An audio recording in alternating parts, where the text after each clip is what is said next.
Everyone noticed the mark before they noticed her name.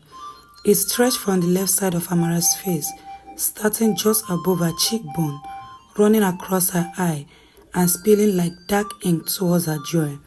It was not frank, not polite. It was deep in wine-colored, rough in place, smooth in others, as if her skin had once been bruised by hands of fate and never healed. People call it ugly. They don't always say it loud. Sometimes it was pause that lasted half a second too long. Sometimes it was a child's born question, what happened to your face? Sometimes it was just the way strangers avoided eye contact, or her conversation softened when they reached her, like voice around a wound. Amara was 26 years old, and she had lived with the mark for exactly 26 years. She had no memory of a time without it. Her mother used to say that when she was born, the delivery room was quiet, not the peaceful quiet of owl, but the stern kind, the kind that arrived uninvited. She is healthy, the nurses had said quickly, too quickly. Her mother had known then. Growing up, Amara learned earlier that mirrors were not natural objects. They were judged. They showed her what the world would see before she even opened her mouth. As a child, she pressed her fingers against the mark, hoping it may peel away like paint. She scrubbed it in the bath until her skin burned. She prayed overnight, I will be good, I will be quiet. I won't ask for anything else. In primary school, they call her monster face, born victim. Why don't you cover it? Once, a boy pretended to faint when she walked past. The class laughed at her, but the teacher did not. That was the day Amara learned that silence could hurt as much as words. Her parents tried to protect her, but love could not control the outside world. Her mother encouraged her with scarves, makeup, hairstyles that can cover her face.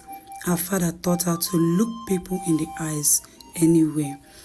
Never apologize for existing, he said, but it was not hard to feel like an apology was exactly what the world expected. By 16, Amara had mastered invisibility.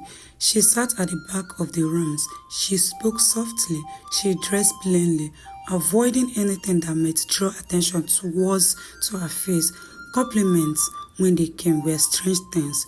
You are very smart, despite everything. You have a nice voice. You are brave. Brave for waking up. She hated that word most of all. At university, things changed only slightly. People were more careful, more educated in their things. They stayed less openly, but they still. Romantic relationships remain distant ideas, things meant for other people with unmarked face and easy smiles. When a boy finally asked her out, at 22, she spent the entire evening waiting for the moment he would mention it. The mark. He didn't, but he also didn't ask her out again. She told herself she don't care. By 26, Amara lived alone in a small apartment with white walls and soft lights. She worked as a graphic designer, shaping beauty on screens while hiding from it in real life. Her clients loved her work. They never saw her face, only her talents. On her birthday, she woke early, the mark heavy on her skin as always. At 26, she felt not young enough to believe everything would magically change, not old enough to have made peace with the way things were. She stood in front of the mirror longer than usual that morning. For once, she didn't look away. The mark stared back at her, unforgiving, familiar. It had shaped her face in a way no one else could fully understand. It had taken things from her, confidence, ease, possibility, but it has also given her something strange and complicated. Amara saw things others missed: pain in quiet rooms, loneliness behind perfect smile. She listened better because she had learned how it felt to be unheard. That afternoon, she attended an art exhibition, something she rarely did in person. Crowd made her self-conscious, but one of her designs had been selected for displays, and something hid in her refused to stay home. People walked past her work, admiring it. They don't know she was standing beside it. When one woman finally turned and realized the art was right there, her smile faded out just for a second. Amara felt the familiar tightening in her chest. But then the woman said, "You made this?" "Yes," Amara replied, steadied. "It's powerful," the woman said. "It feels like it understands suffering." Amara swallowed. "I do," she said quietly. For the first time in her life, the mark didn't feel like the loudest thing about her. Later that evening, she met a photographer named Elisha. He had kind eyes, spoken with intention, as if words matters. He looked at her, not past her, not through her. "I would like to photograph you," he said. Amara laughed, short and disbelieving. "You've seen my face?" "Yes," he said, simple. "That's why." She almost said no, almost retreated into safe loneliness she knew so well. But something inside her, tired of hiding, tired of apologizing, said yes.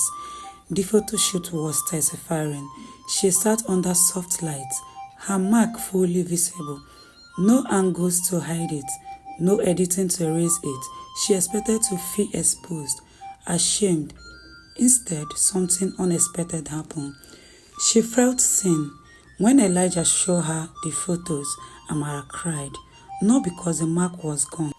It wasn't, but because for the first time, it wasn't ugly. It was part of a face that looked alive, strong, human. The exhibition, when it comes out, sparked conversation. Some people stared, some said bad things about it, but many looked longer, deeper.